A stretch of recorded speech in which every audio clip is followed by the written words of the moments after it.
So ito, share ko lang sa inyo tong experience ko, no. So para baka mangyari din sa inyo to. So no, isang araw nag-change oil ako, then pagising ko ng umaga, meron siyang tulo dito. Ayan, ito. So ang ginawa ko, nilipat ko siya ng pwesto. Baka kasi inisip ko baka excess oil lang na pumatak. So inilipat ko ng pwesto, so meron talaga siyang oil leak. So kinapa ko yung drain plug niya dito sa ilalim. Diyan, sa ilalim niya. Ayan. So ayan, pag kinapa mo siya, meron talaga siyang leak, oil leak. So mamaya papakita ko sa inyo yung lumang washer kung bakit nagka-leak. Kasi nagkaroon na yun ng maraming mga hairline damage, ito scratches. So yun, papalitan natin siya. Tapos ito, meron tayong torque wrench dito. Kasi pag naghihigpit ako ng drain bolt, ginagamitan ko ng torque wrench yan. Ang sukat niyan is 24 Newton meter dito sa drain plug niya. So, pag pangit yung parking nyo, halimbawa, nakapark lang kayo sa labas. So, lupa. Pagpatak ng oil doon, hindi nyo makikita yung ganyan.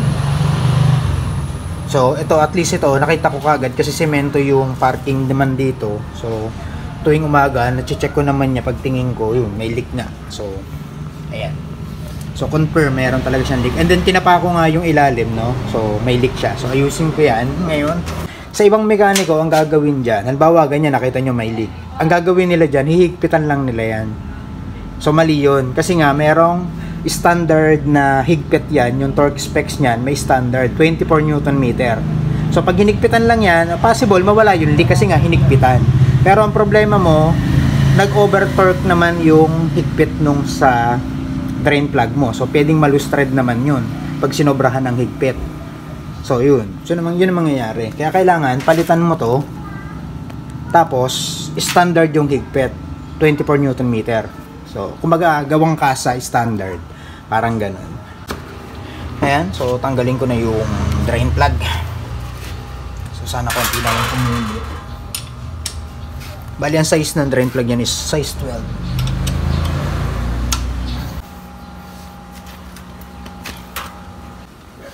So, hindi naman yan madidrain lahat kasi nakatagilid, naka-side stand yan. Yan.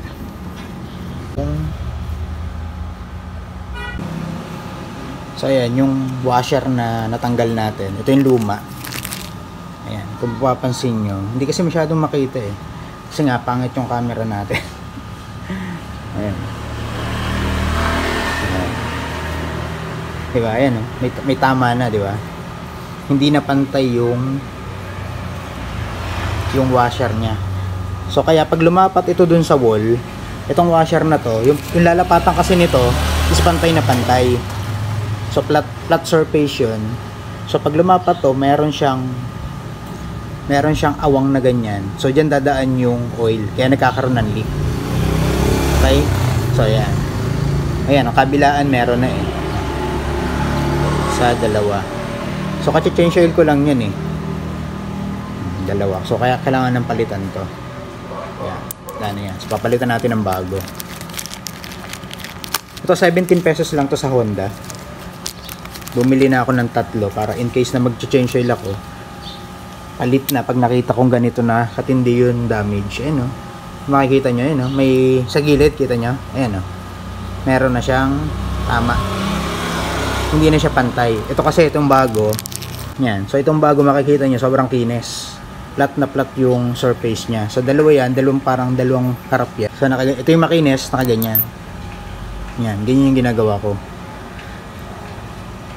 Yung makinis yung magaspang yung nandito sa ilalim na to. Yan. Basta sa personal makikita nyo yung difference ng makinis na sinasabi ko versus dun sa magaspang na may parang ito. Yan. So yan. Dali lang naman yan. Madali nyo makita yan. So yan. Papalitan na natin. And then make sure na malinis din tong bolt. Nalinis ko na naman to. So dapat ito, yung mga thread nyan. Yung mga thread dapat ingatan nyo yan. Wala dapat yung mga buha-buhangin. Yan. Tapos ito, yung surface na to, malinis din dapat yan. Wala siyang anumang buhangin or kung ano man na nandyan sa ibabaw. Para paglapat na itong washer dito, Yan, paglapat dyan sa wall nitong nut, ng bolt, paglapat ng washer, flat na flat, and then itong nasa part ng taas, ganun din dun sa wall nung, dun sa engine. Diba? Yung wall ng engine na pagkakabitan nito, dapat malinis din yun. Lilinisin nyo rin yun. Pupunasan nyo ng basahan na malinis. Para paglapat nito, flat na flat, hindi siya magkakaroon ng leak. Okay? So, ito yung ating torque wrench. Ayan. So, isa-set ko na siya ng 24 Newton meter. Kasi meron naman tayong kodigo. Ayan. Na-download ko lang to sa internet eh. Engine oil drain bolt is 24 Newton meter. Ayan. Tapos yung sa kabila, strainer 20 Newton meter. Ayan. Standard yan. Ayan. Set na natin siya 24. Nakatapat na siya sa 23. So, kailangan pa natin ng 1. So, bilang tayo papaganto. Kabila, isa pa. 0.8. 0.9. 1. Yun. So, dito siya. Yo. Okay. Ayan na. Ayan. 23 plus, yun na, yung 1. Kasi 0.8 plus 0.9, 1. So, ayan, nakaset na siya sa 24 Newton meter.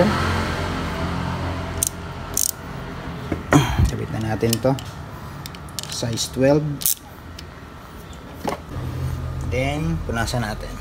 Punasan natin yung ilalim. Ayan. Okay.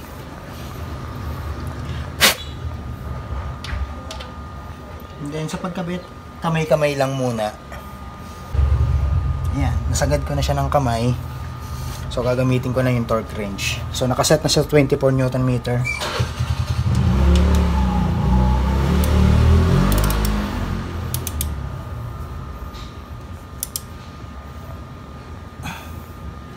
Tutunog naman yan. Pag nag-tick, ibig sabihin, hanggang doon na lang yan. Pag tumunog na to. Yun. Diba? Kahit anong persa mo, hindi kaganda na may torque wrench ka. Kahit anong persa mo, hindi mo na siya mahihigpitan kasi nga, nag-click na siya. Click type kasi ito eh. Ito yung mga ganitong torque wrench, click type.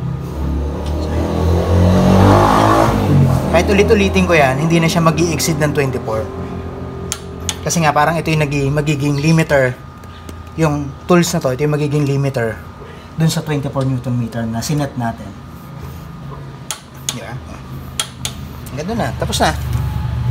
So yun, tapos na natin. So, ginawa natin proper way.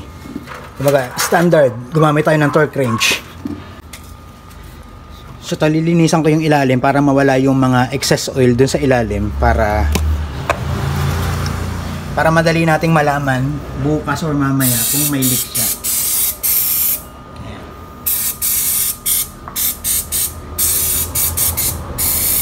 Ayan. So, ipakita ko sa inyo yung ilalim. Ayan. Ayan. Diba? Sobrang linis. Wala na siyang mga excess oil. Okay? Malinis na yan. Naset na rin natin. Okay na to. Bago pa kasi ito, sayang naman. Ito yung oil na nakuha natin. Ibabalik ko na lang to dito. Meron naman tayo dito, yung luma, ito, 200 ml to. Ayan. Yung excess natin na 200 ml, meron naman ako dyan. Pero, ito kasing na drain, mukhang lampas siya ng 200 ml. Ito, marami to eh. So, babalik ko na lang. Bagong change oil din naman to. So, wala namang kaso doon kasi ito naman pinaglagyan natin is malinis naman to. So, goods lang yan, okay lang yan. Babalik lang natin doon. Pinasalig ko na. So, ito yung kulay nung oil natin. Ayan. Ang tinatakbo pa lang nito, parang wala pang 100 km. Ayan. Ayan. Mamula-mula. Kasi, kaya siya mapula-pula. Ang ginagamit ko kasing gasoline dito is premium. So, dahil nga nagkaroon ng leak yan, tapos hindi naman natin nasagad yung mga na isali natin. So, magdadagdag na lang tayo ng konti. Ito, salina ko ng konti. Konti-konti lang. Ayan, siguro mga 50 ml, mga dinagdag ko. So, yun lang. Konting-konti lang yan.